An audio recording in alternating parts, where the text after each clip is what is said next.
Welcome to the last night of the retreat. Sorry. I won't do that anymore. Oh, I don't care. I promise. Flash.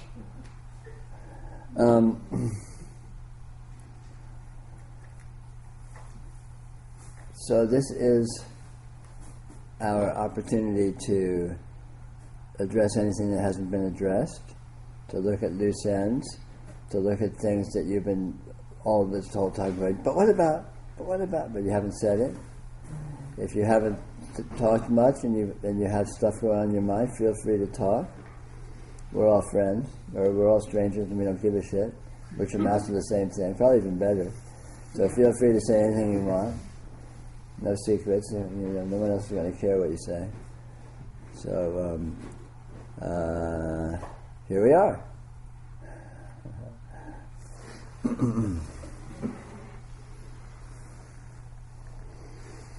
What's been going on with you? Where are you at?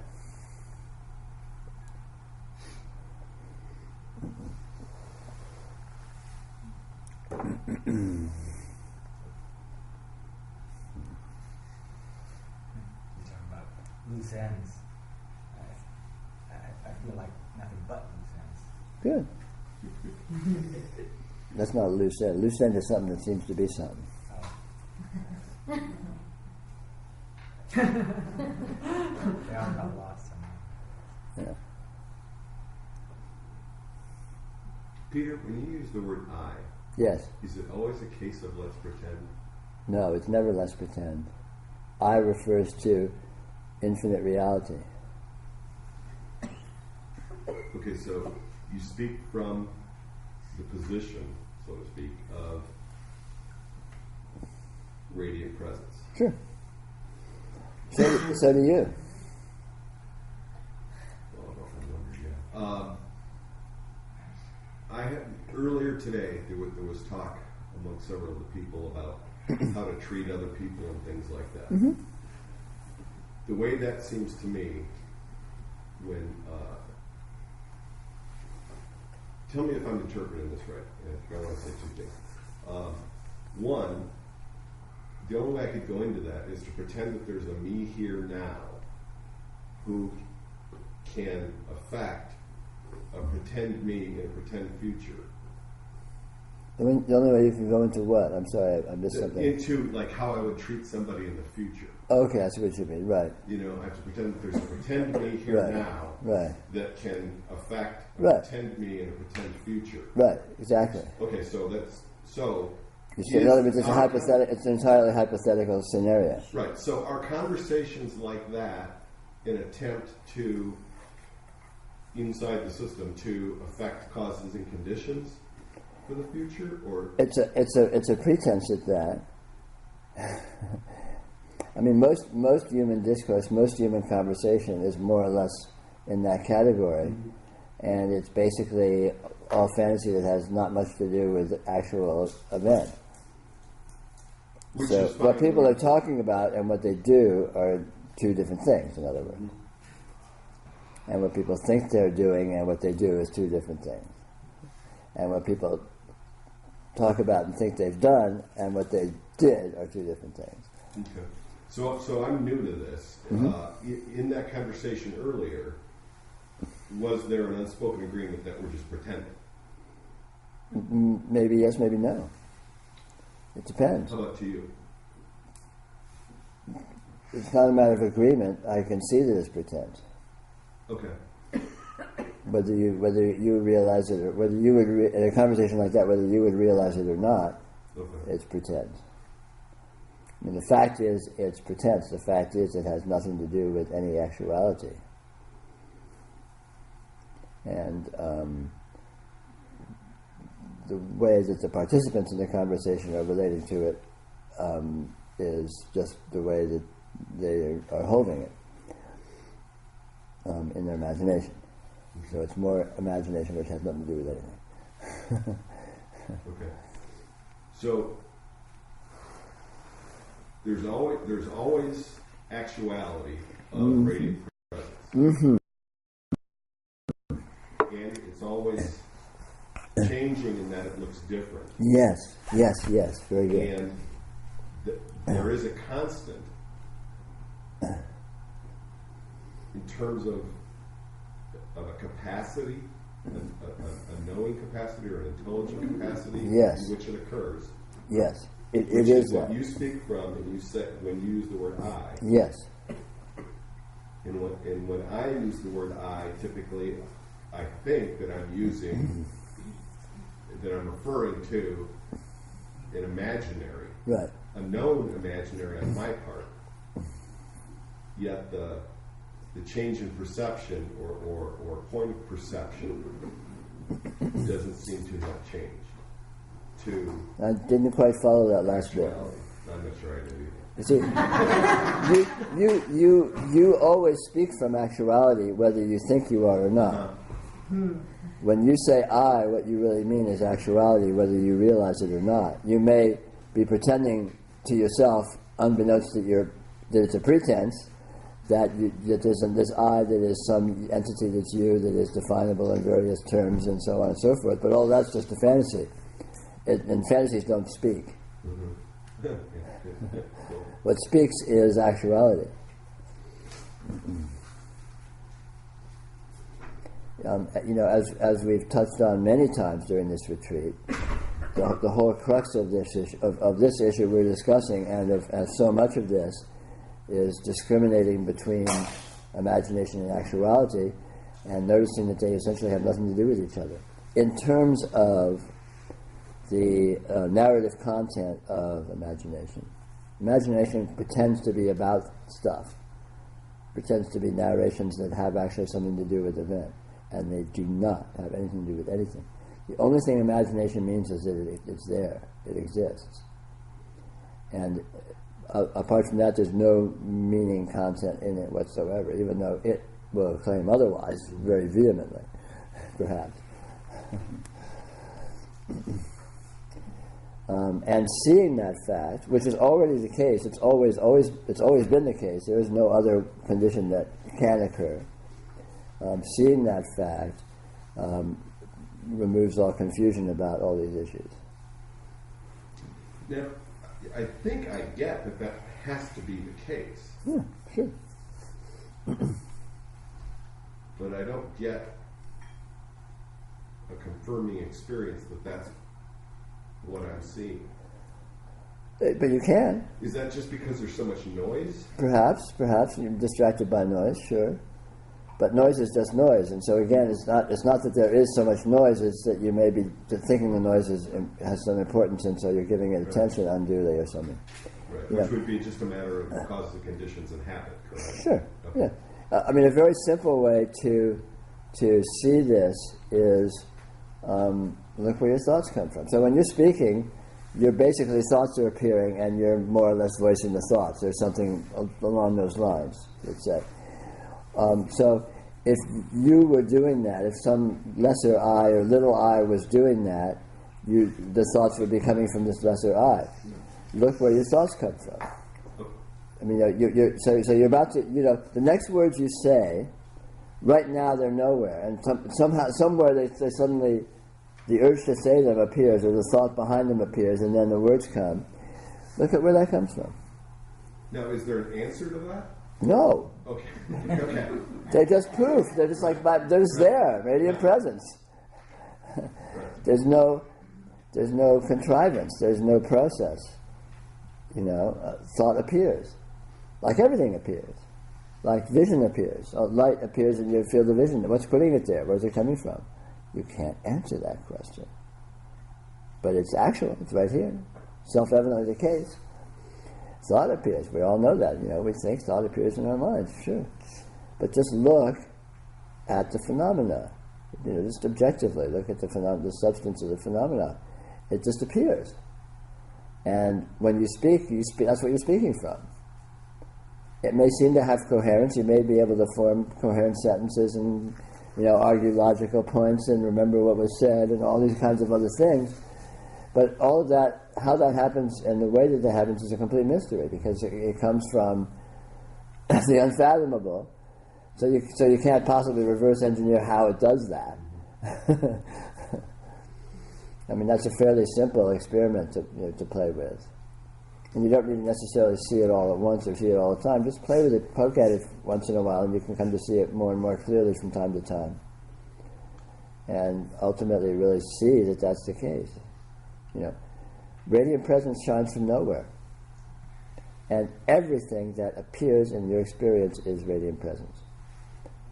So when you look at where anything comes from, you will always find the same condition of question mark, mystery. It's like, I don't know. It's like poof. It's just there. And even if there's a chain of logic and argument contrary to that, no, it comes because I've been thinking about it, and even if there's that chain of argument just appeared. Right. No, I think I get that. Yeah. Like last night when I asked a question, it was right after I decided not to ask the question. Right. Perfect example. My sense is that, I see when I see it that there's nobody in here. Sure. Nobody doing this. Sure. Yet it seems like there's somebody in there and somebody in there and somebody in there and somebody in there. But the operative word is seems. Uh-huh. And how? Where's it? Look at the seeming. Where does it come from? Proof. It's just another sort of complex thought gestalt or something. There's these bodies, and the bodies are animated by minds and souls or whatever, some kind of systems of individuality, and they each have a nature and blah blah. All this elaborate, thought nexus, thought constellation. So that's just an assumption that I picked up along the way whenever. But basically, it's just proof. Picked up along the way is a euphemism for mysteriously appeared. Yeah, okay. Because the only verb there is mysteriously appears. Okay. If I could talk to you just for a minute, I don't want to dominate the conversation, but no, I think we're having fun. In my experience here this week, I think I got a broader sense or recognition of the whole field of experience. Good. Than I had previously. Right. In that field of experience, thought, which is imaginary and unreal, shows up. Mm-hmm. At least for these few days, it's whatever attention is less interested in that, Mm-hmm. more towards the field. Mm-hmm. Let's say. Yeah. So that's going the right direction, correct? Sure, it's great. It's not a desirable perspective, but it's a good experiment to see that. Doesn't lead anywhere. Well, these kinds of experiments of exploring your perspective and getting out of your normal historical perspective, let's say, are valuable not because you move from a less desirable condition to a more desirable condition. They're valuable because you discover the arbitrariness of any condition and ultimately discover the irrelevancy and the non-hierarchical nature of any condition. There is no better or worse condition, it's all just this. And then you're free of all of this assessment, all of this judgment, all of this goal orientation of trying to improve something or get something better or avoid something worse or all this stuff, because it's just, who cares? It turns out to be totally irrelevant. And so the tension's gone, the pressure's gone, the anxiety's gone, the fear is gone, and that's kind of a nice thing. So, in other words, shifting attention to the field is a good experiment. It's not desirable in itself as an end, but it's a valuable. If you're not used to doing that, doing it is a valuable experiment because you're exploring alternatives of ways of this being with itself. And ultimately that leads to discovering that this can be with itself in an infinite number of ways, and there's no value judgment to any of it. So then all of a sudden you just have infinite freedom. You can be any which way. You can be with this any which way, and there's no advantages. You don't gain anything or lose anything by any of it. And the point isn't then to necessarily run amok and do it all. What generally happens is you settle down into your normalcy and you're a boring guy. But you adapt. You don't care. Doesn't matter at that point because there's no hidden. It's all just spontaneous occurring. Yeah, yeah. There's no hidden nagging background suspicions that wait a minute, the grass is greener over there. My lot would be better if I did such and such, or if I discovered such and such, or if I avoided such and such. All that stuff is just blown out of the water, and then it's just ease as well. It's a matter of discovering the intrinsic absolute ease that experience happens in. Already. Yeah, it is that. Okay, and so if I can make a distinction, there's understanding, but we're not interested in that. Uh-huh. There's knowing, Right. and there's being. Mm-hmm. Are we interested in knowing? Knowing and being are synonyms. Okay. Being is a knowing. Knowing is being. And there's no entity in there whatsoever. No. It's just the radiant presence. Yeah. Which is if there is was an entity, that would be it. But since it's absolutely incoherent and essentially unfindable and transcendental and so on and so forth, that's sort of a poor substitute for an entity. In other words, it's real, it's an actuality, but by its very nature it is so weird that it doesn't really fit the bill of being an entity very well. But it's what we got. So if you want an entity, that would be it, but it's really, you have to really jump through hoops to claim it being an entity. Okay. Impersonalness arises in radiant presence. Right. And it's not true, it's just, nothing's true, I guess. Yeah.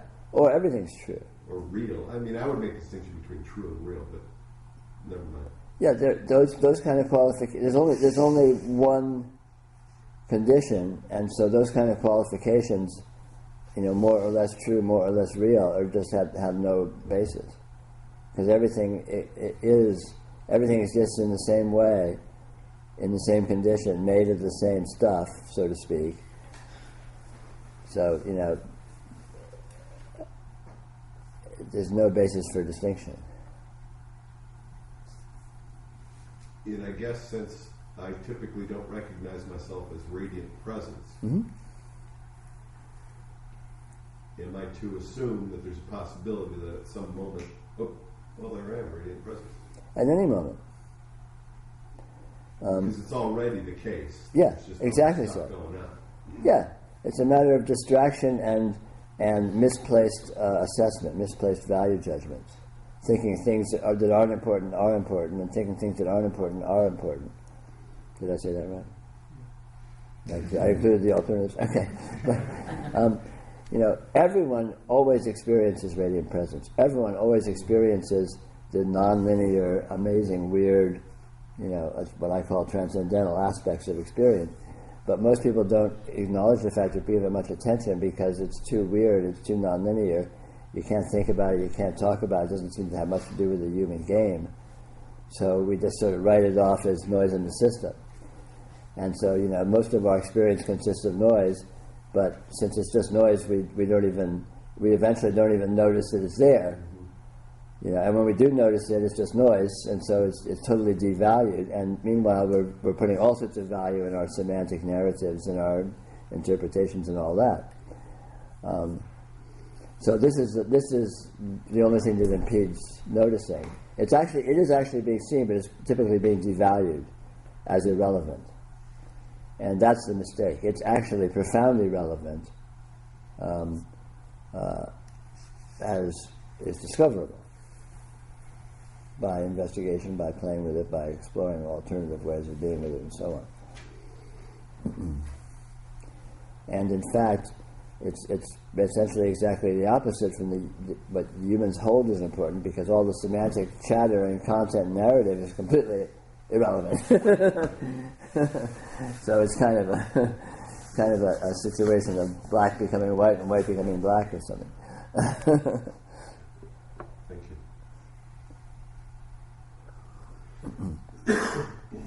I guess that leads me to one of my nagging questions. Mm-hmm. To follow that, what stops if everything is radiant presence, Uh-huh. and none of it does matter? Uh-huh. what stops you from, to me I worry about cynicism or it leading to just cynicism. What stops that? Nothing. Cynicism is quite possible. And B, the very nature of the radiance is intrinsically beautiful, joyful, radiance. And so it doesn't, its native mode does not necessarily directly imply cynicism. So if it's nature, What? Define Cynicism? Yeah. It means a kind of a negativity, a negative outlook. Thank you. so if nothing matters though, if it's beautiful, and it is beautiful, Uh-huh. but then you follow that by saying, okay, it's beautiful, Mhm. but then it doesn't matter. Right. How is that not cynical? Well, how is it cynical? Because I think that it's beautiful is everything. Beautiful is everything. Where's the cynicism implied in that? Beautiful is everything sounds like it's the implications of that, not the way my approach is, doesn't like go just right to cynicism. It goes to, wow, wonderful, party time. Yes. Let's celebrate, let's dance. But when I say, but then again, nothing matters. Hmm. So Right, that's a part of that statement. right. But nothing matters is not a devaluation. Nothing matters is not taking away mattering, not taking away meaningfulness. It is taking away the something. It's the nothing that's taken away, not the matters. In other words, nothing matters because all the things that you may be used to thinking matters don't actually exist. But you're not taking the mattering away. You're taking the everything away, because all that everything just turns out to be fantasy. There is meaningfulness, which doesn't exactly translate into matters, but it's pretty kissing cousins. This is profoundly meaningful. It's profoundly contentful. It's profoundly intelligent. But it's not a meaningfulness that makes sense on the human scale of things, or human perspective, or describable in human terms, and so on and so forth. So that meaningfulness is part of its positivity. Is part of its, you could say it matters, but it doesn't matter in human terms. It matters in its terms. Doesn't matter the way we Exactly. program. Exactly. We have it wrong, but that doesn't devalue it. That just means that, if anything, it devalues the wrongness, which is the opposite of cynicism.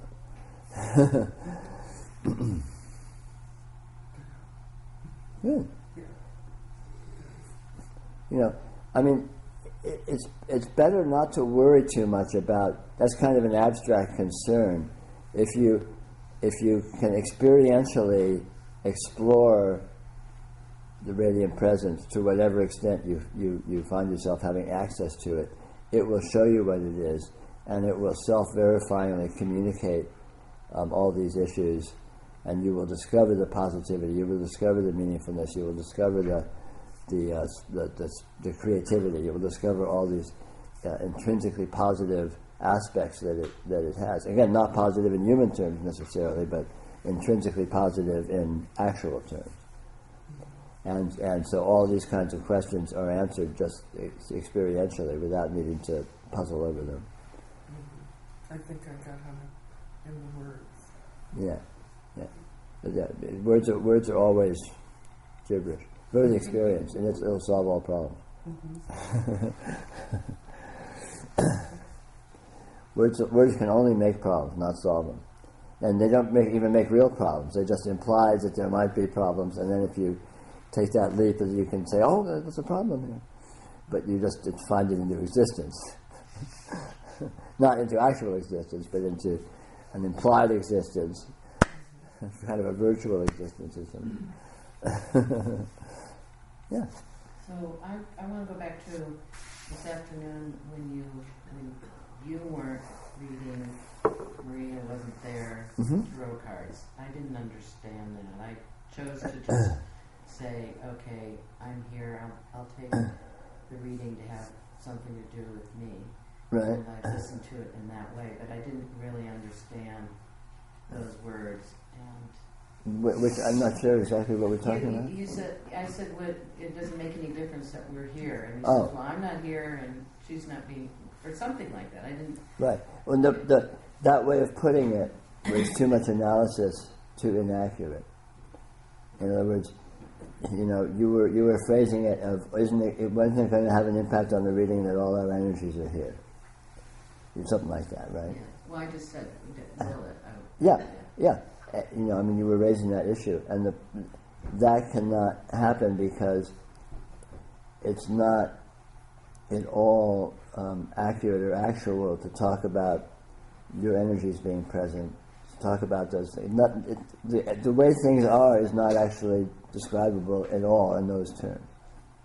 So when I say we're not here, it was more negating the description that you had than actually negating everything. It wasn't like a nihilism.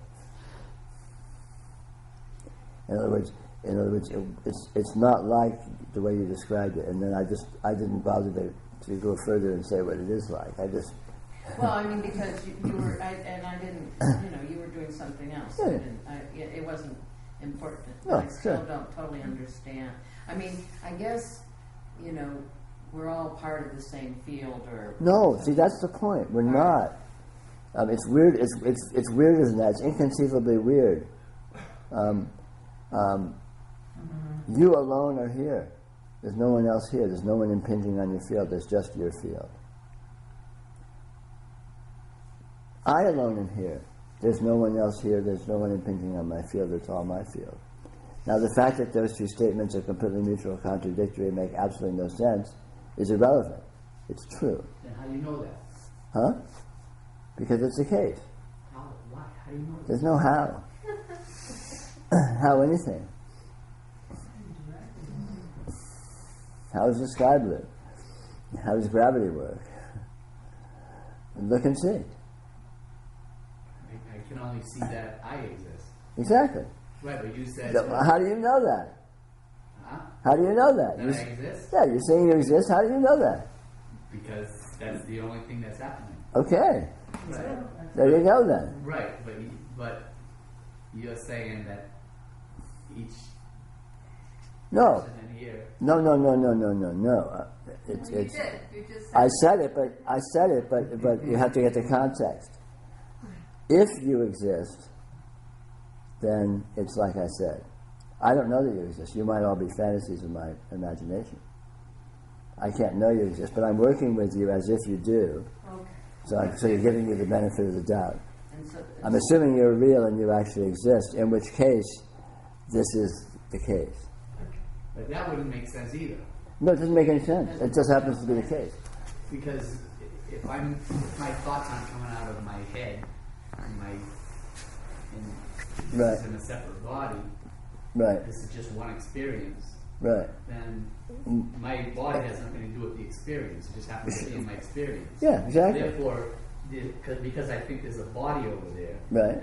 it doesn't mean it would represent another experience. Exactly. So there can Exactly. only be one experience, Yeah. as far as I know. Yeah, Right. But yeah. That's totally obvious. that's right. But You that's can't refute it. right. Just stop So there. there's only one Just stop experience. there. It happens to be mine. That's right. I'm all lucky. That's right. You are the supreme being. There's one. Yeah. I mean, you are the supreme being. I'm not making I'm a the joke. supreme being. I You're know it. that. Yeah. I can't believe that the supreme being is only having one experience at a time. Why not? How do you know? How are you qualified to have opinions about what the supreme being ought to be like? I don't know, man. I mean, why should the supreme being create all these bodies that look like human bodies? That's pretty weird. Why should it make galaxies? Why should it make anteaters? I mean, who knows? I don't You know if can't. it makes all those things. I just know it makes this weird picture that I have. Well, I mean, those pictures show up in your experience, in the one experience that is yours. Galaxies and stuff. Yeah, I see Sure. it on TV and shit. So, in other words, why are those patterns showing up? You can't. That's a totally meaningless question because you're assuming that you have some a priori basis for saying what the absolute ought to be like. Where do you get that from? All you can do is say it happens to be like this, and you can't go any farther than that. Happens to look like this right now, right? You can't. What basis would you have to say it's not supposed to look like this? It should look like that. It's like what? Where would that come from? So that it happens to be the way it happens to be is the fact, and you can't go any further than that. You can't then start judging that or correcting it or assessing it. It's just be given. It's the given, right? Does that make sense to you? I mean, do you see that? Yeah. I guess so. All I can prove. Yeah. I mean, the point is, this is about reality check. What is undeniably the case?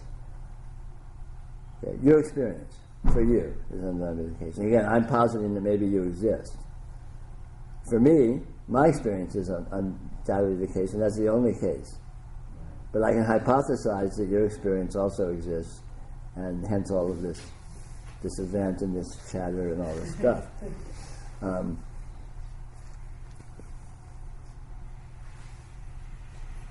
But that's a hypothesis. That's not real. Real for you, if you exist, is that fact that you exist as the bubble of your experience, right? I mean, it's undeniable, and anything else is a question mark. Anything else is guesswork. Anything else is an assertion. And that's a very powerful fact. Yeah, it's very disturbing in a way. Yeah? But it's only disturbing by contrast with any erroneous notions you may be used to holding. It's not disturbing intrinsically.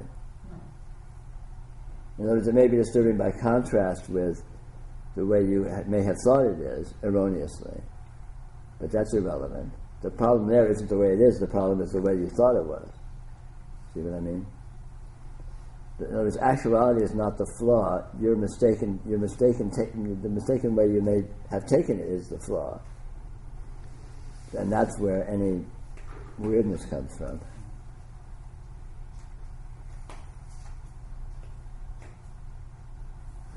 You follow? Yes. What is it in my experience that would make me doubt whether you all exist? Well, it's not that we exist. It's what that consists of. Everything exists as an apparition within experience. This too? Yeah, everything. And what sees it is you. All apparitions are seen by what you are. Period. But what in that experience then it even brings up the question whether that same thing's going on there or there? Oh, because you can't know whether there's other experiences. You can know this is an apparition because it appears within your experience. I get that I can't know. What makes me even wonder? How does that even come up?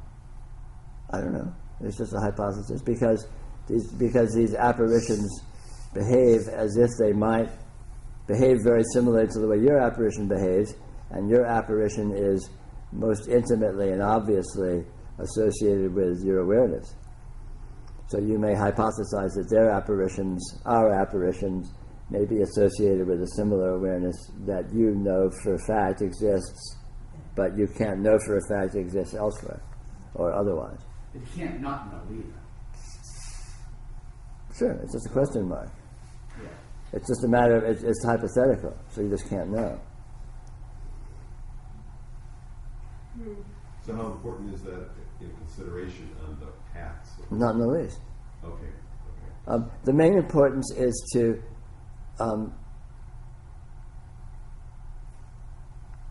stay with what is absolutely true. Don't make leaps into possibility. It's absolutely true that you can't know if other people exist as perceivers. Okay? And so you are sane, you are being realistic if you are operating within that perspective, let's say. If you start assuming other people actually exist, all hell breaks loose. There's all sorts of implications. You start having societies and politics, and what a mess. Can I take my question one step further?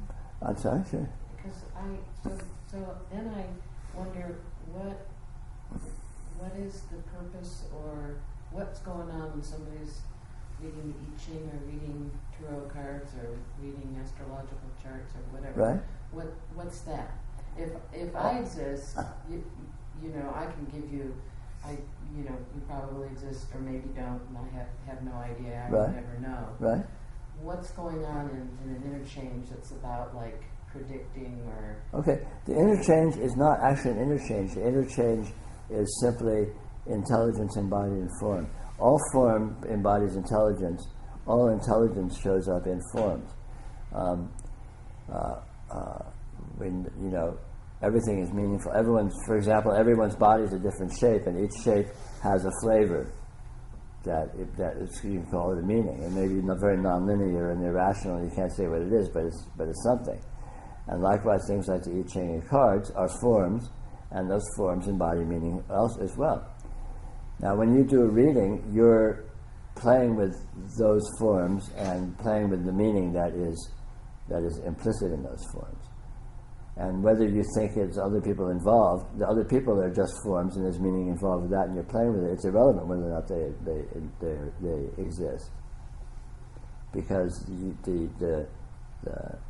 the enactment is just a dance of your consciousness with patterns of energy. See what I mean? Like, I'm talking to you, and you're a pattern of energy. The floor is a pattern of energy. The floor doesn't talk, so I don't answer questions or discuss anything with it. usually.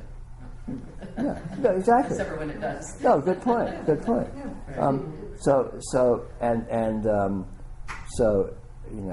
And some people are not interested in talking to other people.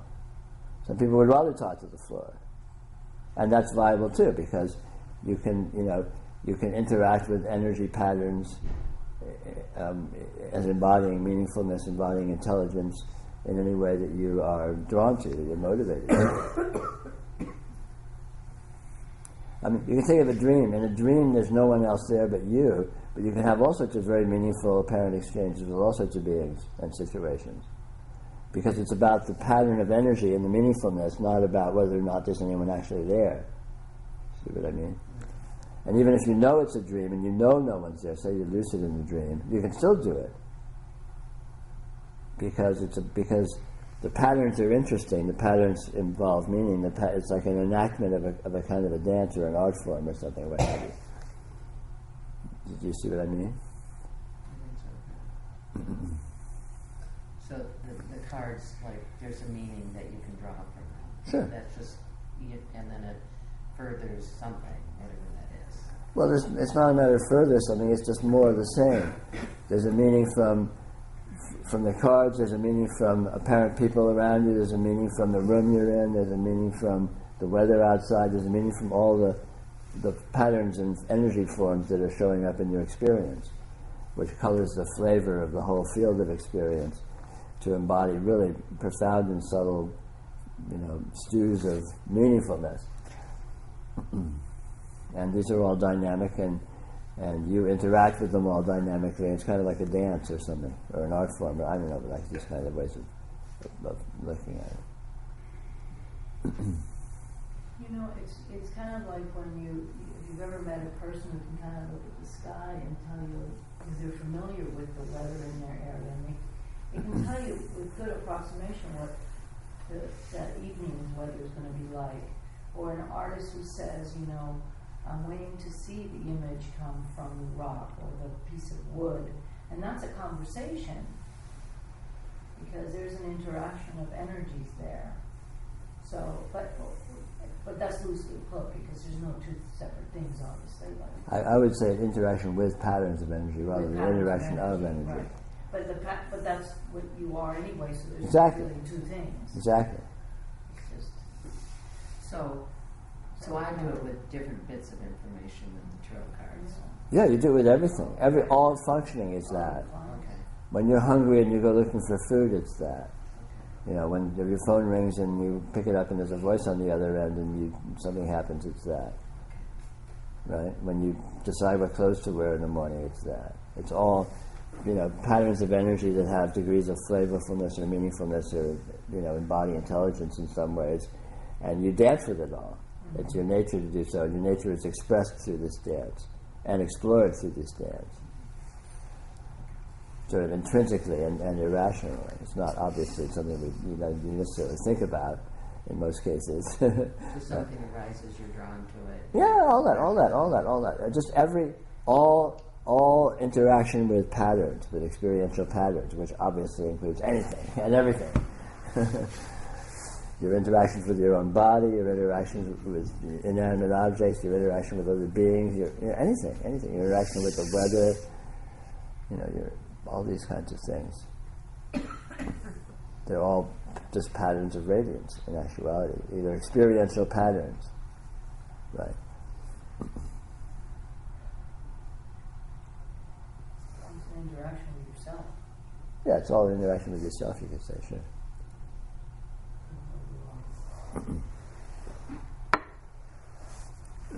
And it's all, you know, you could say an exploration, or you could say this sort of an enactment of your nature, of what you are, through the medium of all this incredible, elaborate dancing with patterns on an ongoing and sort of a arguably developing basis. Or not.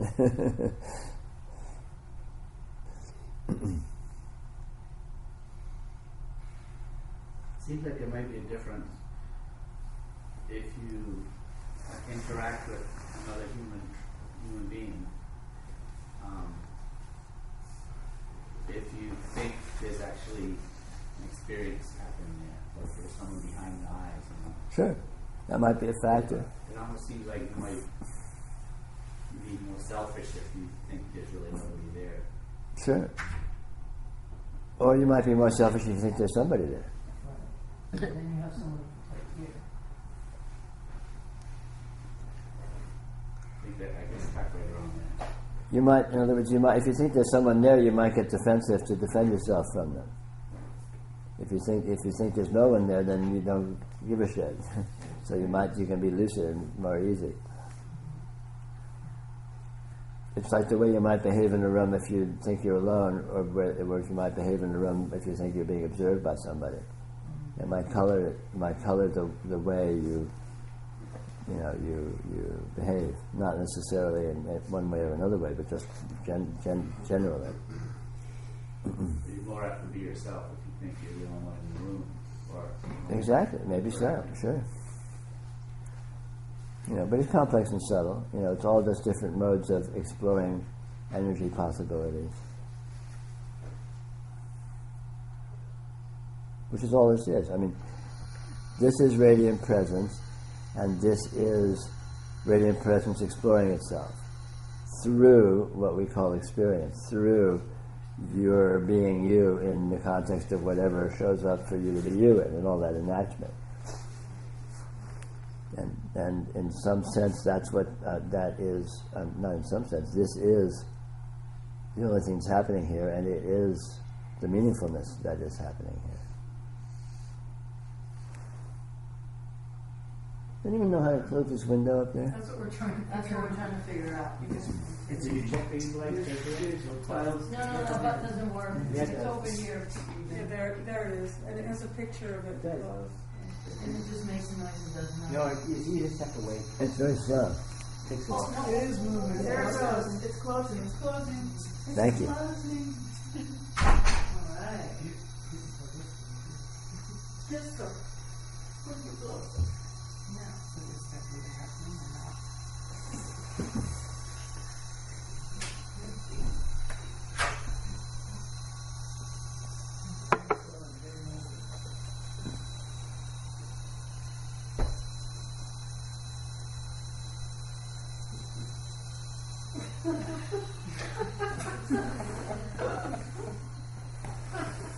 Right. Okay. Cheap Thrills Department.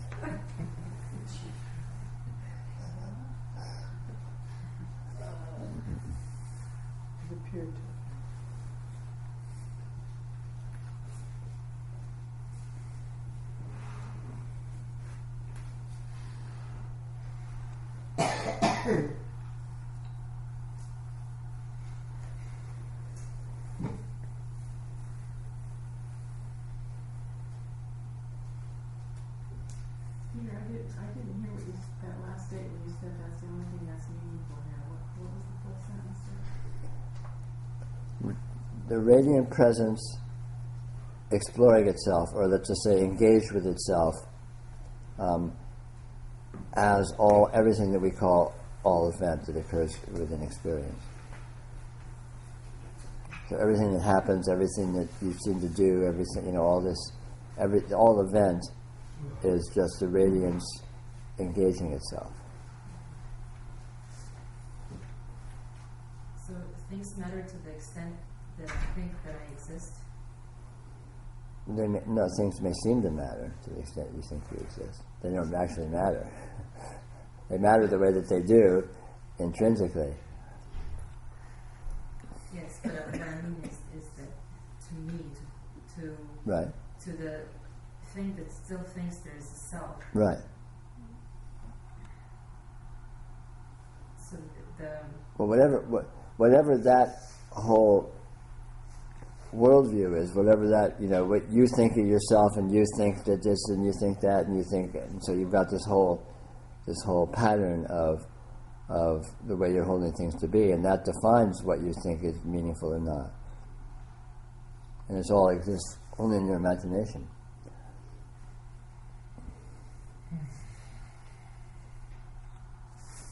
Is it that mattering doesn't matter? It's that mattering doesn't exist as a meaningful category. Okay. It's not even that it doesn't matter. It's that, It's just something people think of. Yeah. Mattering.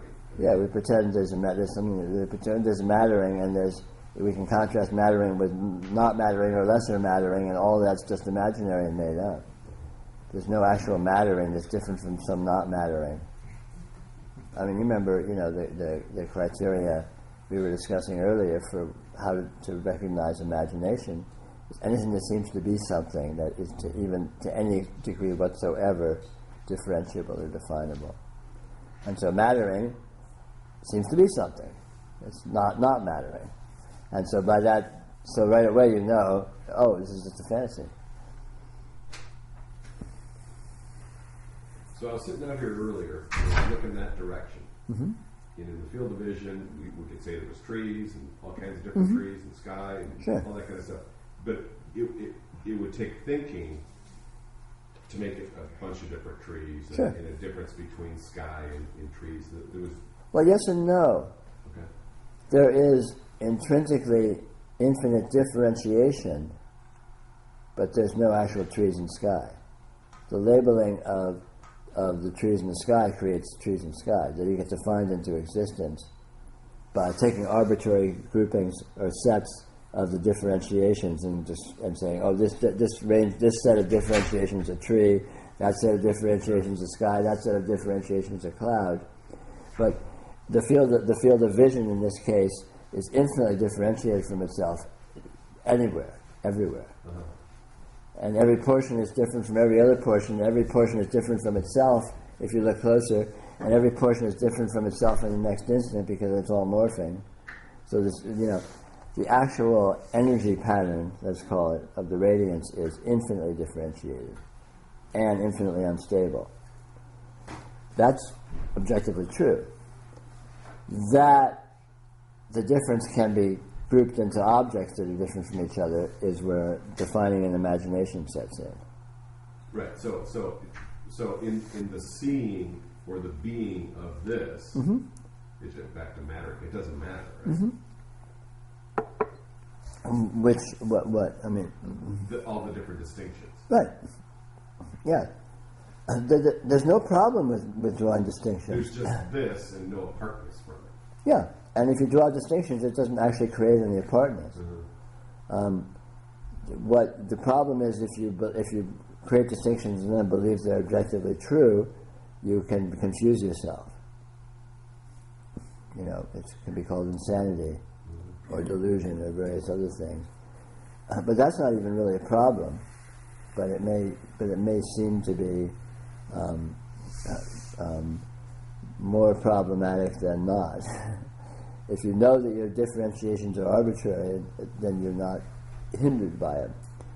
You can talk about trees and sky, and you know that they're not actually that. Those are just references to things that are beyond specifying, beyond defining. That's all. I mean, this gets down to human arrogance and human self-importance. No one knows what anything is. No one knows what anything is. Period. In the strongest possible sense. So that's very easy. That's very simple. It's obviously true, and in fact, everyone knows it, even though most people or let's say many people are adamantly denying it, and that comes into arrogance and self-importance. We gain status by claiming to know. Oh, I've got a clue. I know what's going on. I'm an important guy. I'm really smart. I can spew bullshit with the best of them. But in actual fact, no one knows anything, and the people that claim to know something are just making it up. And if you're good at arguing it and presenting a front and shooting the shit, you may be able to play a game of putting up a good front that you do know something, even though in actual fact you don't. So this is really just about that. It's about settling in the fact that no one knows anything. But the fact that you don't know anything doesn't need to keep you from playing around with possibilities, from designating things and talking about trees and skies and things. But if you know that you don't know what they actually are, you're honest, you're real. Reality check is check it off, and that is your actual condition. So it's an easy condition. It doesn't require maintenance or support. It's the default. It's objectively the case. So it's effortless. It's where things sit. And to manufacture an alternative to that, to manufacture all these claims of knowing and all this stuff, and then to have to deal with the implications of that is just playing a very, very elaborate game. That's a lot of work. It's a lot of work to play these games and keep them straight and keep the rules straight and, fend off the other players of the game and all those other things. But it's just a game. There's nothing there. It's total hot air. The claim to know, the claim to knowledge, the claim to anything is just that. It's claims. In my experience, the way it seems to me, all we really know is the names of the stuff we made up names for. That's basically what human beings know. Yeah. Now, I made the distinction earlier, understanding one and not interested in that, and then knowing and being. When you said knowing and being are synonymous. Yeah. And they're given. They're already the case. And the knowing is instantaneous. Yeah. The being is the knowing, and this is that. The existence of the present moment, or to call it whatever you want to call it. Reality, actuality. I call it presence. And then you can elaborate that into radiant presence if you want to include just an incredible mechanism of differentiated characteristics that the present seems to show up as. That you listed on that page, the first name. Yeah, sure. Okay. And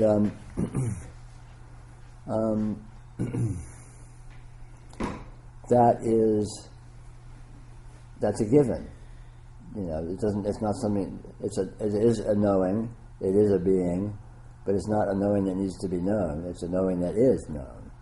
Its being is a knowing, and so on and so forth. And again, even all this calling it being and knowing is throwing too much analysis at it. Ultimately, it's still applying abstractions. It's just this, And is it a being? Sure, okay, it's a being. It's a knowing. Great, but that's still another layer of abstraction. This is, and that's it. Yeah, okay. And then anything else is still just this is. You can't add to that. And you can pretend to complicate it with this amazing imagination that can pretend to spit off all these other things that are somehow elaborations of other, but they aren't actually elaborations or other, they're just this, posing as elaborations of other. Imagination is just radiant presence posing as being complications. Definitions are just radiant presence posing as being about something. But it's all hot air. There's nothing there. There's no departure from the raw fact. Even all this incredibly elaborate mental machinations and imagination is just the raw fact of its own existence. That's all that's actually happening there. And yet, it can be fractally and infinitely complex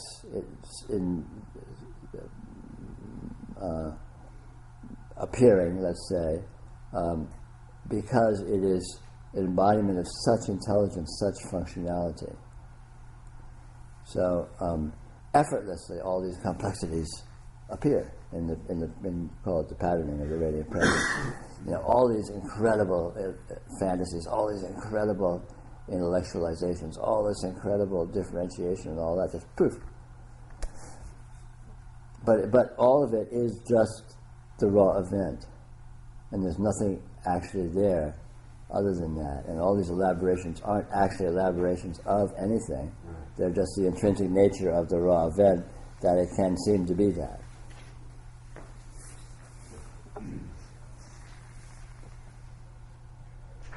Is there an evolving, or is it just already complete?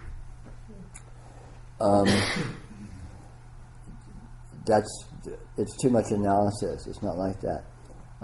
It is complete in the sense that it is what it is, and it never becomes anything else. It doesn't gain or lose anything.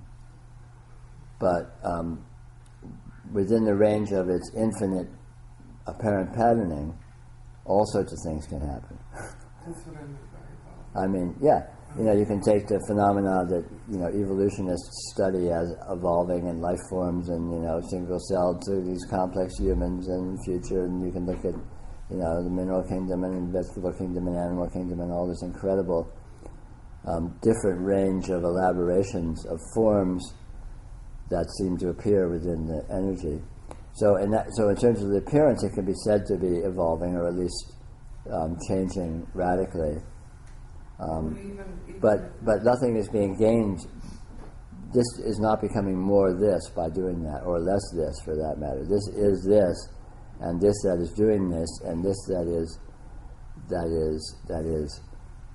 composing this. That all this is made of is not accumulating or developing or growing or anything like that. So it's complete. It's complete. It is absolutely complete. But that's not the opposite of all kinds of ranges of apparent evolution. The universe is not more complete from having complex life forms like humans in it. It's not less complete if it was just the mineral kingdom. It's just different versions of this, different expressions or different patternings of the same thing. And it can show up in infinite range of patternings. Infinite, literally infinite. But nothing is gained by that, and nothing is lost by an alternative to that. Peter, I cannot get my head around that. Nothing is gained and nothing is lost, and Yeah. there are all sorts of elaborations. What does that mean? Okay, look at it in your own life. Who you are right now and who you were when you were 1 year old is exactly the same person. You haven't become a different person. You haven't become more. You're exactly the same person. The elaborations of your behavior, the elaborations of your memory, all those kinds of things have changed patterning, but it hasn't added to you. It hasn't made you more. You're not more conscious or more actual or more you. It's just different versions, different variations, different possible expressions of that same you that is the you that you've always been.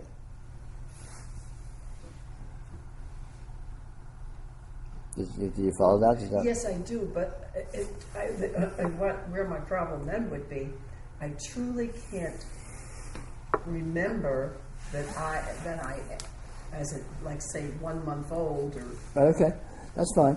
You don't need to prove it to yourself.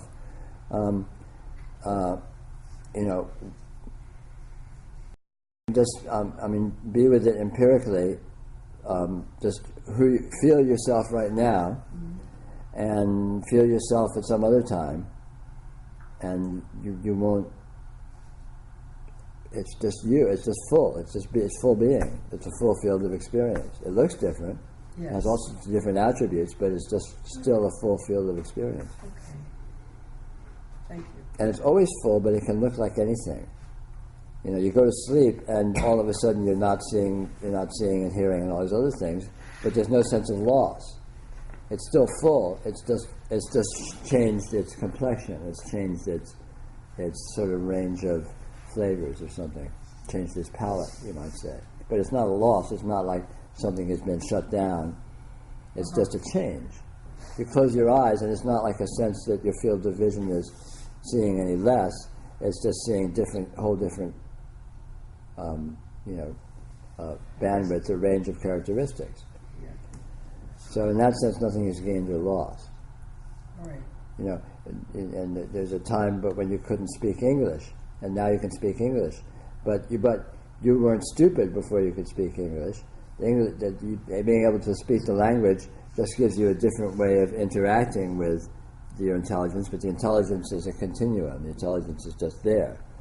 It's a given, regardless of how it's enacted by having different functionalities or not that you might acquire. Okay. Do you follow that? Yes.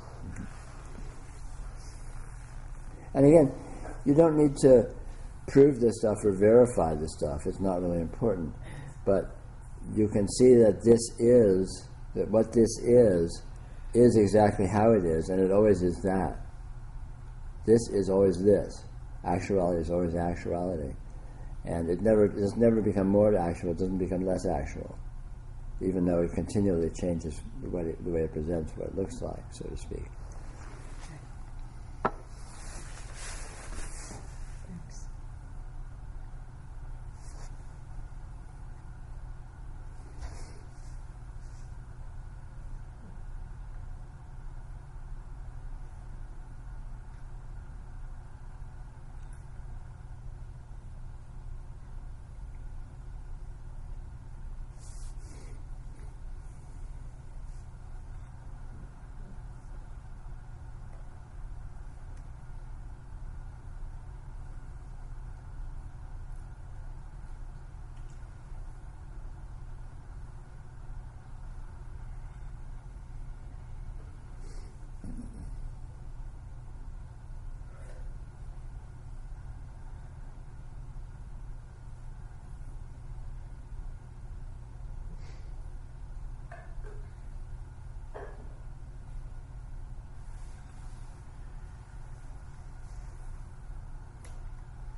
Difficult to consider that there is not anyone else when the apparent patterns of my own energy seem to be impacted with the patterns of others.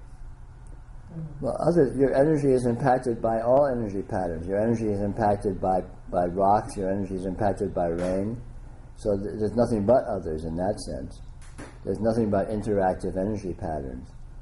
But to hold that they have to be entities and they have to be this, that, or the other, to hold that you are an entity even is too much. There's nothing but patterns appearing in experience. That's true. It's like a huge redwood tree has almost the same power as another person. Sure. Non-strong with some kind of energy. Sure. But everything has equally strong energy, even if it's a less impactful energy. You know, a redwood tree might have more energy than just some ugly little dirty pebble. But if you look at the dirty pebble, it actually has a total presence of quality. Well, I guess it's a matter of what you consider as a being. But to have like a change of energy Right. from an apparent entity, move from one pattern to another, it's visceral. And I know. What do you mean by move from one pattern to another? well, there can be a change from a certain type of energy to another. Right. In other words, it's not the essence of what it is the energy of a tree. What I'm talking about is the energy of an apparent person can change dramatically from one second to the other. Right. And in that change of energy, it's very difficult to consider that not some kind of something there. Well, it is something. It's a change of energy. But all energy is continually changing. Well, then it seems as if there's a kind of attention or volition or direction of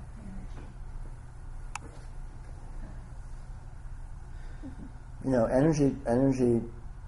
Energy appears to be patterned, but the patterning of energies is very slippery because it's infinite and fractal, and when you look at the apparent patterns more closely, they turn out to be more and other than you first thought they were. So to say that this energy pattern is this and it's changing to that, there's no this and that. You can say there's an energy pattern, and you can say at a mode of interface with it, it seems to be a certain way. But when you try and pin it down, if it really is that way, you're not going to be able to do so. In other words, there's always going to be more there than you're engaging with it. Right. The transcendent quality of what that is Yeah. gives rise to an apparent person. I mean, it's like a person almost that is the transparency. Yes, but that applies to all energy patterns. You're trying to signal out persons as special or something. Is a person more special than a dog? Is a dog more special than a mosquito? Is a mosquito more special than a cloud? I mean, these are just energy forms, and they're all drastically different than each other, but they're all essentially the same. Not kill mosquitoes. Huh? Not kill mosquitoes. Some people kill people. Some people kill clouds, no doubt.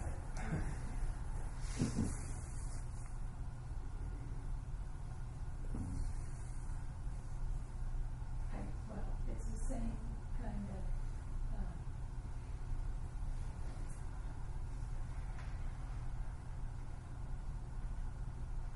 not seeing oneself as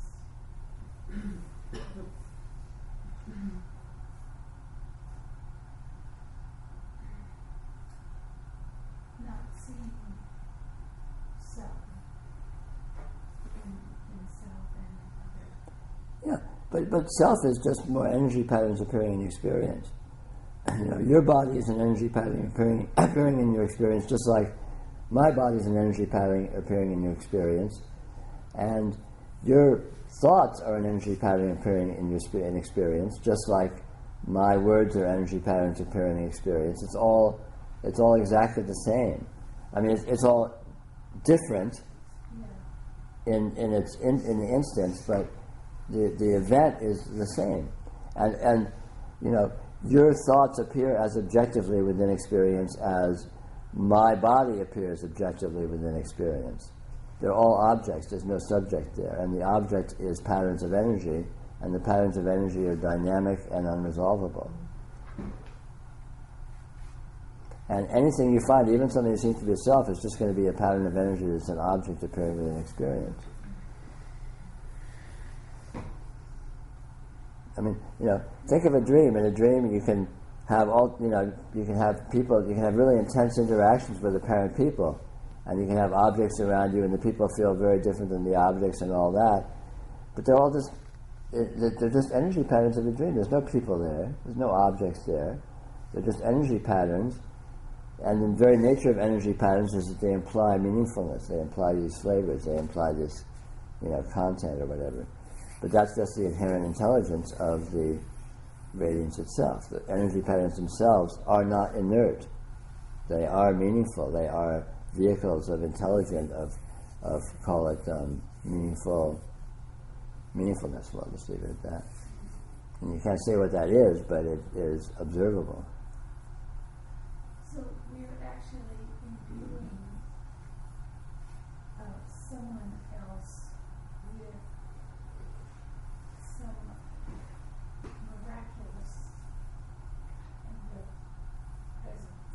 Yeah, and they have miraculous presence, but it's not them that has miraculous presence. It's this miraculous presence that is showing up in the instance of what you're calling them, and is also showing up in the instance of what you're calling the wall and the lights and the clouds and so on and so forth. All differentiated, all quite different aspects, but qualitatively the same thing.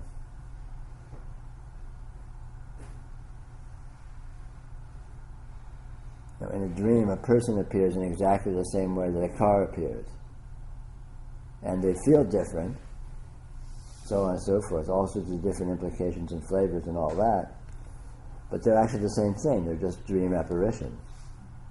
So dream apparitions can embody and imply and suggest an infinite range of flavors and meaningfulnesses, but they're still just one thing. They're one quality of event. And in your field of experience now, there's one quality of event. The walls appear exactly the same way as the bodies appear. The walls have a different flavor than the bodies. Each body has a different flavor than each other body, but each wall has a different flavor than each other wall. You know,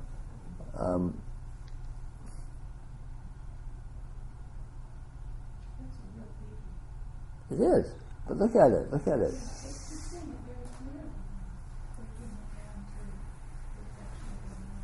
Yeah, it's a matter of seeing what your experience actually consists of, and the experience is the appearance of, you know, patterns of energy that imply all sorts of qualities in, you know, say in experience, and that's all. And you know, there's an infinite range of these patterns and an infinite range of the meaningfulnesses they seem to embody, but they're all of a kind.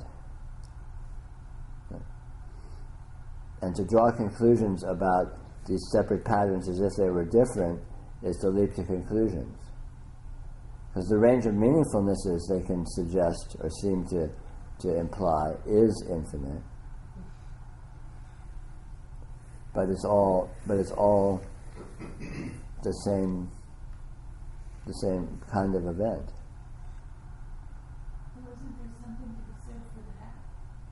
There's a lot to be said for that, but that's all. The only thing there is to be said for the radiant presence.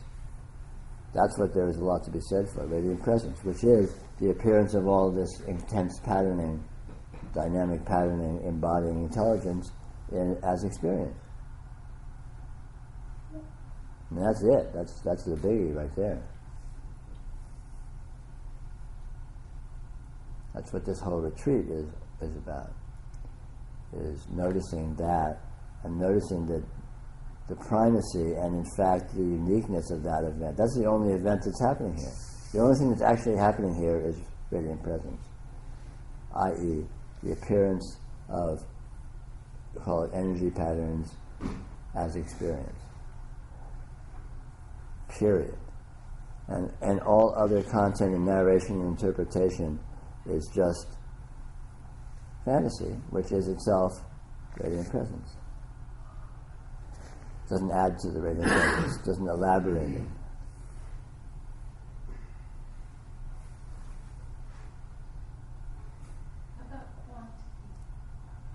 There's always the same quantity. The field of vision is always full. There is the appearance of more fullness of presence and radiance. More than what? What more than what? In experience. For something to be more, something has to be more than something else. Tell me what the something is and what the something else is. Experience changes with Yes.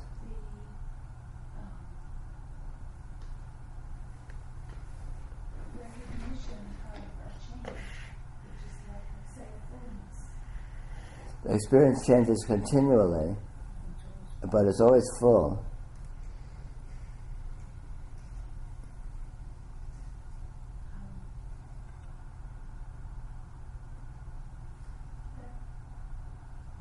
Suggests a kind of neutrality. It does, doesn't it? Yes. It It does suggest a neutrality, doesn't it?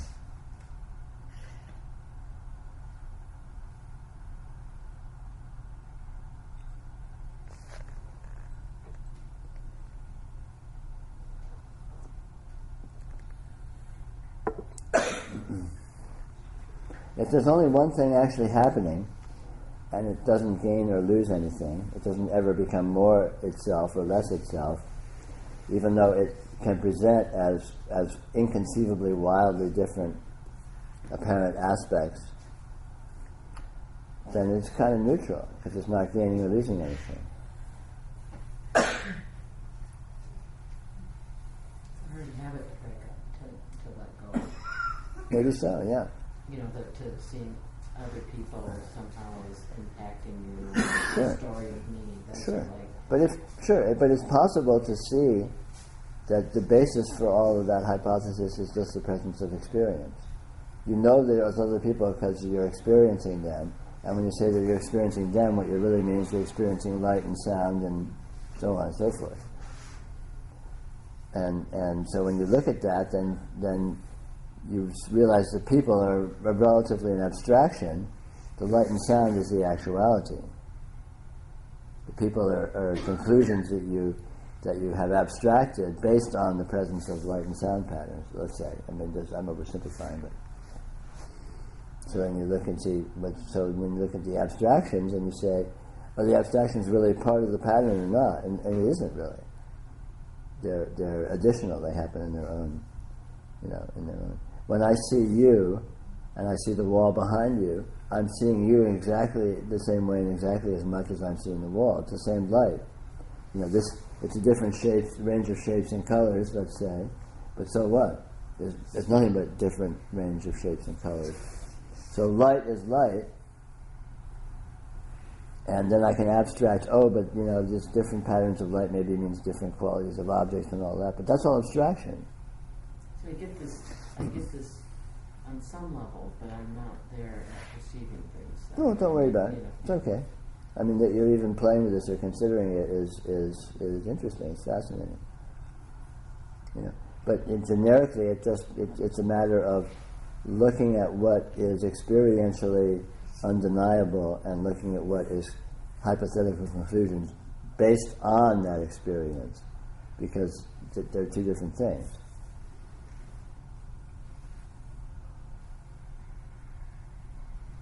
So the field of experience is always full, Yes. and there's always movement, Yes.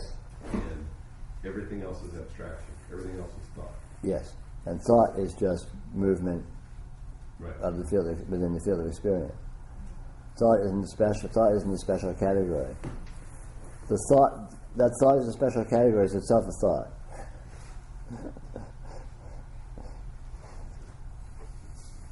Peter, is there transformation? No.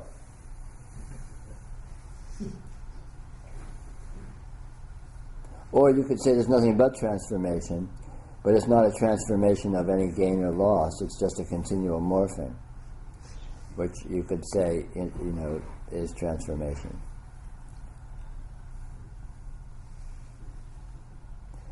But there is unending and inconceivably profound meaningfulness in all forms and in all and embodied in all the morphing.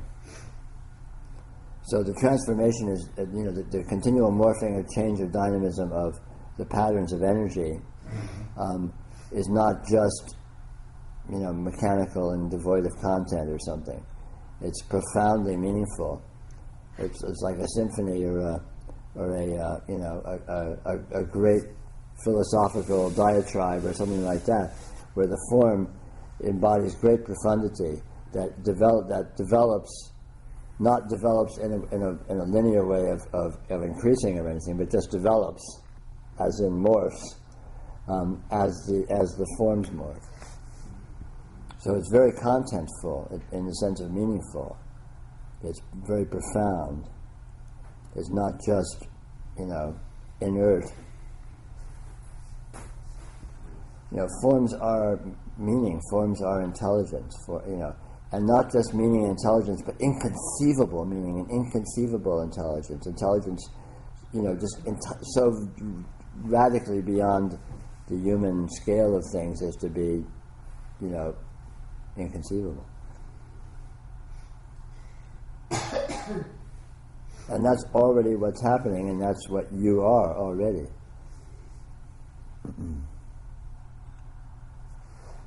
Already and always. I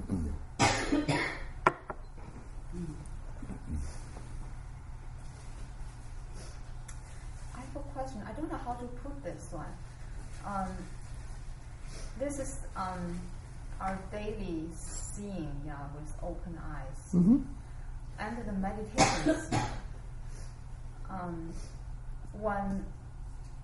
When I have this kind of seeing, just seeing this, I would say the whole thing. It's like jumping at me. No differentiation, but there's infinite pattern like that. Right. Especially when I see, it's more easier to see something without human contact. But even there are people there, right. Just the whole thing. It's kind of shocking. But more profound is seeing people are during the conversation, but then see there is just a patterning. Yes. There's just keep happening like magic. Sure. Yeah. There's no story, but no thing, but it's happening constantly. Yeah. So that is very, that kind of seeing is kind of a knowledge that only can get from the seeing, right? Yes. But on the contrast, when I do the meditation, I would see the light, there's constantly moving, the so refined, whatever is in there. But I don't feel the profundity, and I don't feel like that I gain, opens me up or something. It's just that, I don't know, with eye open, seeing that is has such impact. But when I do the meditation, I don't feel that, even though I'm constantly seeing the movement shifting and the flashes and the light. It's still just different versions of the same thing. There's infinite range of ways this can seem to be. And these ranges can seem to be so different than each other in terms of dullness, in terms of deep, profound insight and all that, but it's still just the same thing presenting. I'm very sorry, but I have to.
the point that Helen brought up is a crucial one.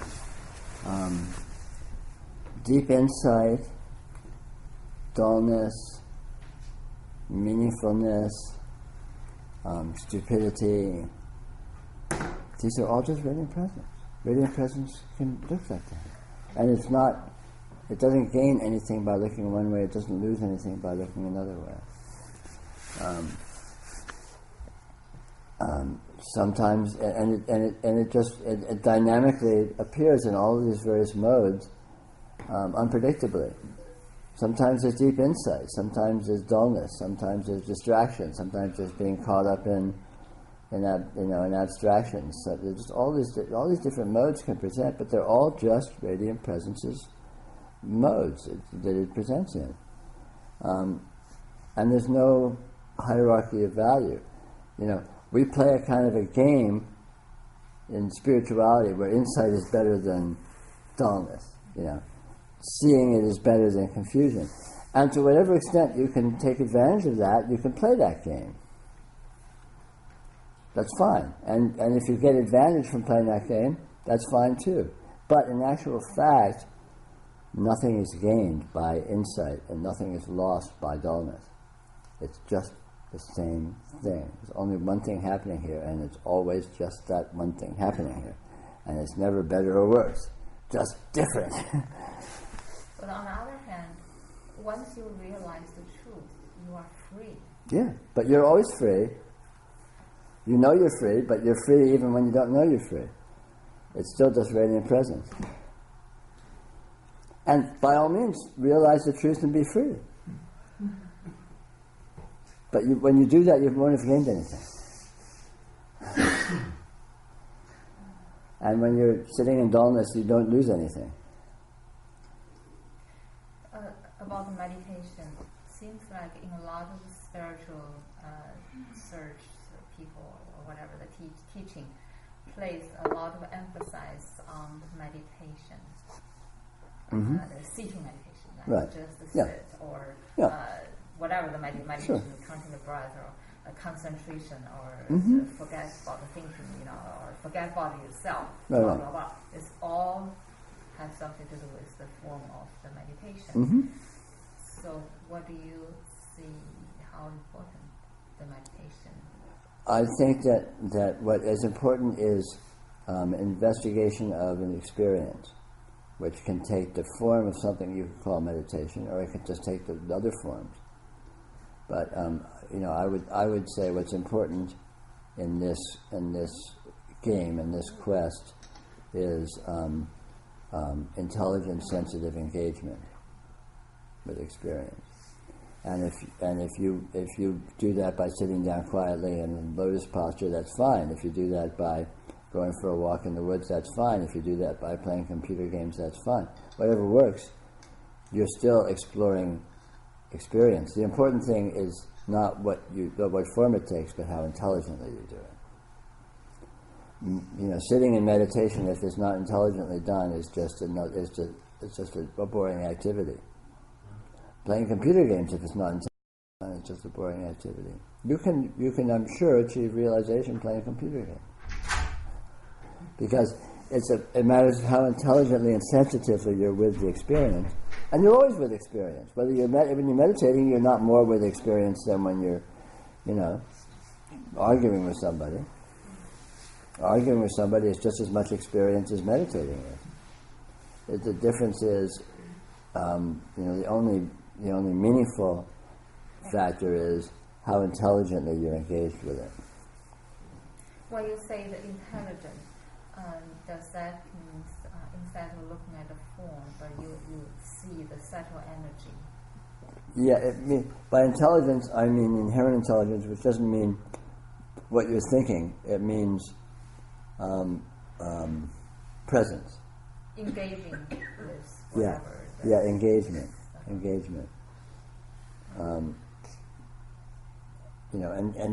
it can't be defined exactly what that is. In this sheet I gave you the first night, It says yoga is radical engagement of discovery. And radical engagement is engagement at its root, engagement at its absolutely primal level or mode.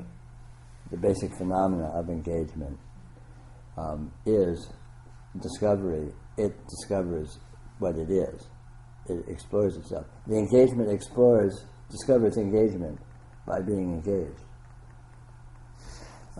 Which, may sound inaccessible or complicated, but this refers to radical engagement as intelligent engagement because it's the intelligence that's experiencing your experience.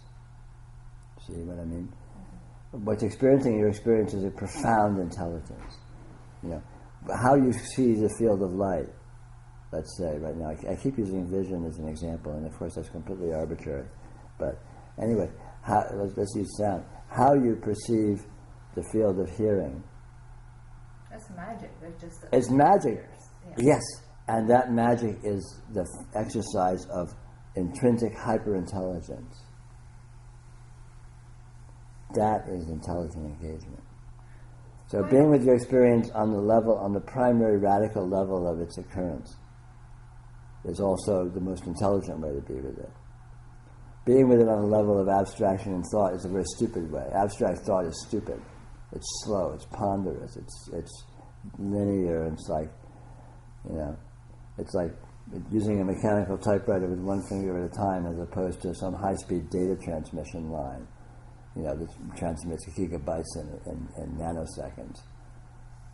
That's what the inherent experience does, and that's the level at which experience actually happens. And so intelligent engagement happens on that level, being with your experience, the absolute primal, raw, radical basis. That's yoga. And that's meditation, whether you're sitting down or not. It's not what the form it takes, it's being with it on that level of absolute immediacy.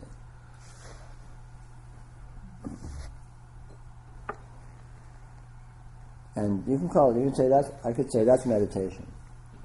And it doesn't matter what you're doing with your body or your mind even. You're sitting still, you could be dancing. It's that immediate engagement that matters. Because it reveals itself, it discovers itself, it sees itself, and that's what insight is. And in actual fact, that profound insight is happening now, always, just in the perception of your experience. And so noticing that is paradoxically what's always happening. There's always nothing but noticing. There's always nothing but recognition. How would you see the field of vision if you weren't intimately recognizing it? And that recognition is incredibly functional, incredibly intelligent. You can see a very, very complex visual vista, let's say, and you see it instantly. There's no processing involved. There's no medium or figuring out. As soon as you go to someplace you've never seen, you open your eyes, you instantly see everything. That's power. That's incredible integrative engagement. Sometimes when I shifting my vision from left to right, it just the energy. Sure. Yeah. Of course. Everything. Yeah. Peter, the metaphor of the movie might be certainly helpful also. I mean, at what point, what scene in the movie do you see that it's a movie and it's not real? I mean, to Sure. your point that, meditation or contemplation can show up at any place. Some of us do it when we're quiet, and others can do it when knowing almost anything. Sure. I think the movie is I like the movie metaphor a lot. It's useful. Sure. It's a good one. At what point does it sort of break down for you? And that would be maybe the same place where you start to see radiant presence, or Sure. an analogy, of course. Sure.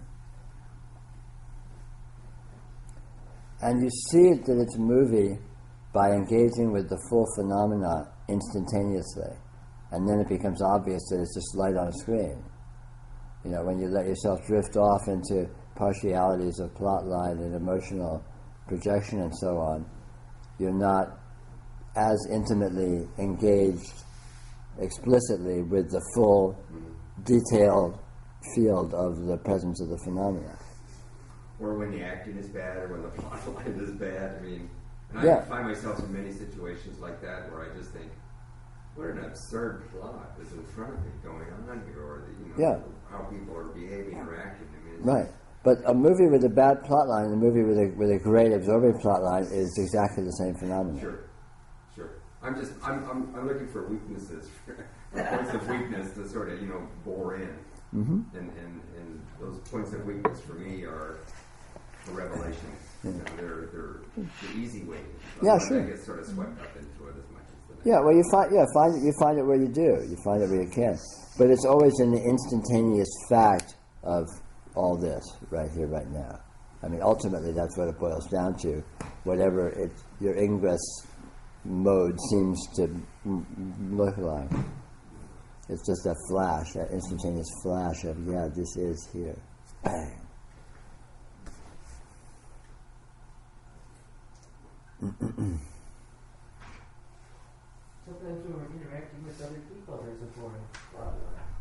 Sure, of course. Often.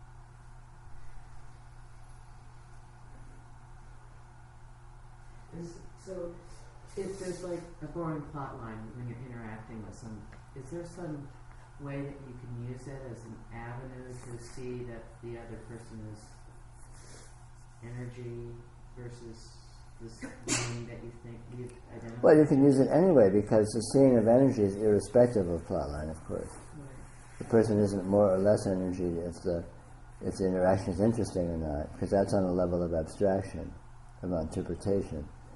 The presence of the person is always the same. So your presence experientially, in my experience, is the same whatever you're doing. You could be a stranger that passes me on the street, or you could be someone that I'm having a really intense engagement with, or you could be someone that's just annoying me. But in any of those cases, your presence is the same. There's no difference. And that's the level at which you see their energy in their presence, not in what seems to be happening, what the plot line is. That it's like easier, for me at least, to see them as real if I'm engaged in the plot line. Interesting. Or it's harder for me to forget that they aren't real. Yeah.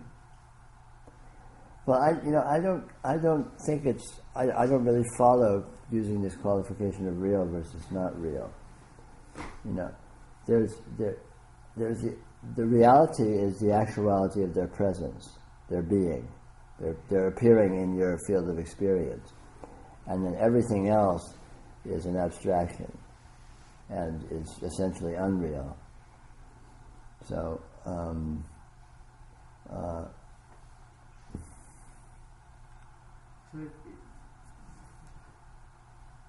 I mean, when you're interacting with me, I don't feel like I'm an object.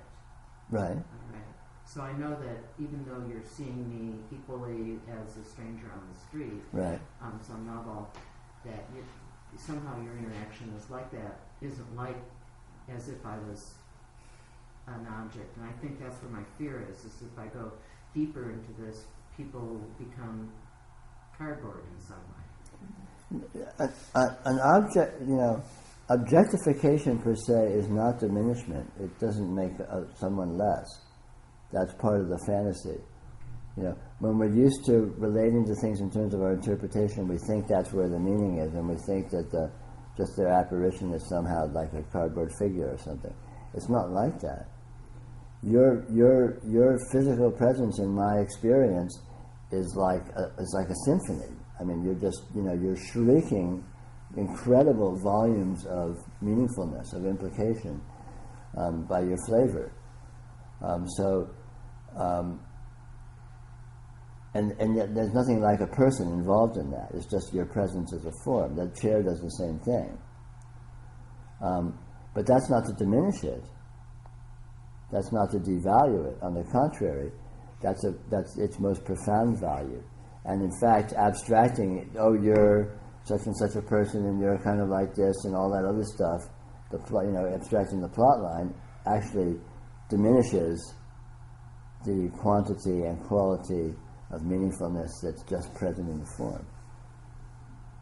Okay, yeah, because once you get into labels, you diminish. Exactly. Labels are like stick figures. Right.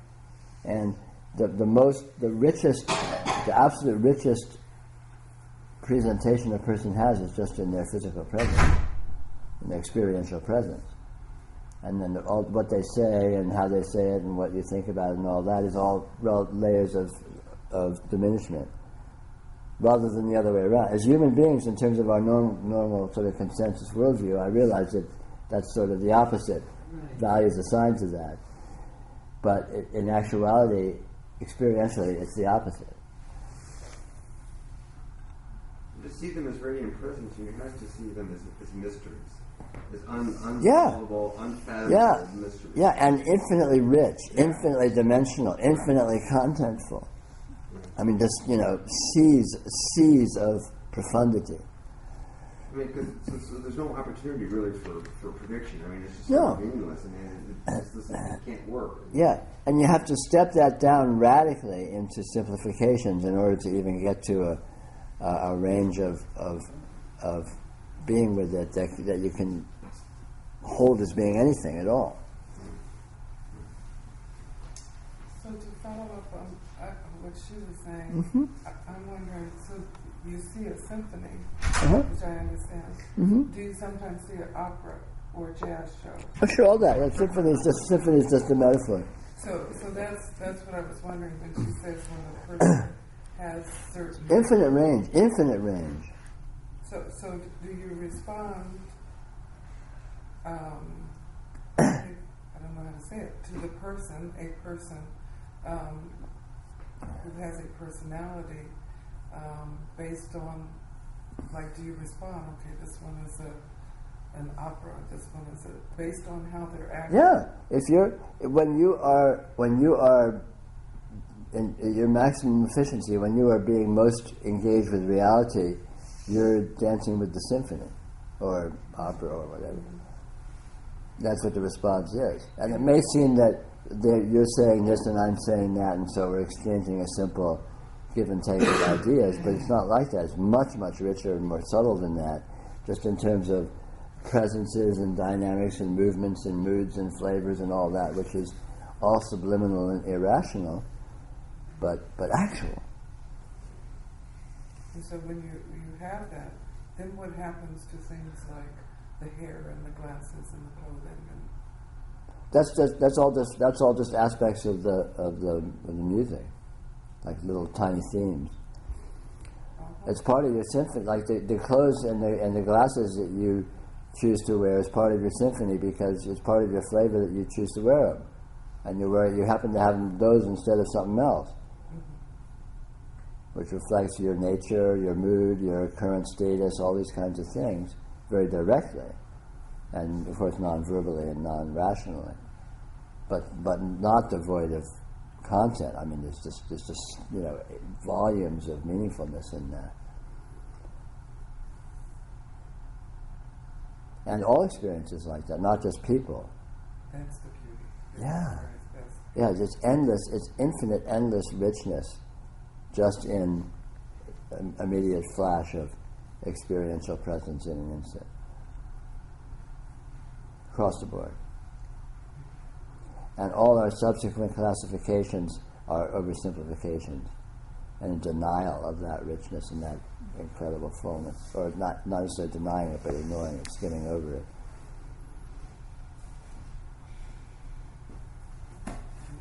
It is. It is beautiful. It's really beautiful. Reality is beautiful. It's just exquisite.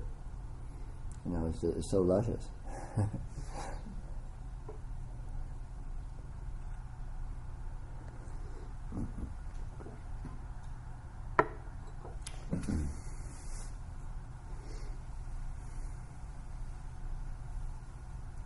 And that's really the point of this whole retreat, and that's the point of this whole, way of investigating or exploring your experience that I call this yoga, is to discover this incredible richness, this incredible value and meaningfulness that experience just already is. It just is that. And it's possible and actually relatively easy to notice that that's the case and to be with it on that level and to have an incredibly rich and profound and lucid and meaningful interaction with all your experience and expression of your life force simply through just noticing that you can. Because you already really are anyway. So it's kind of paradoxical. The noticing is kind of a non-event, and yet it opens the doorway to such profundity.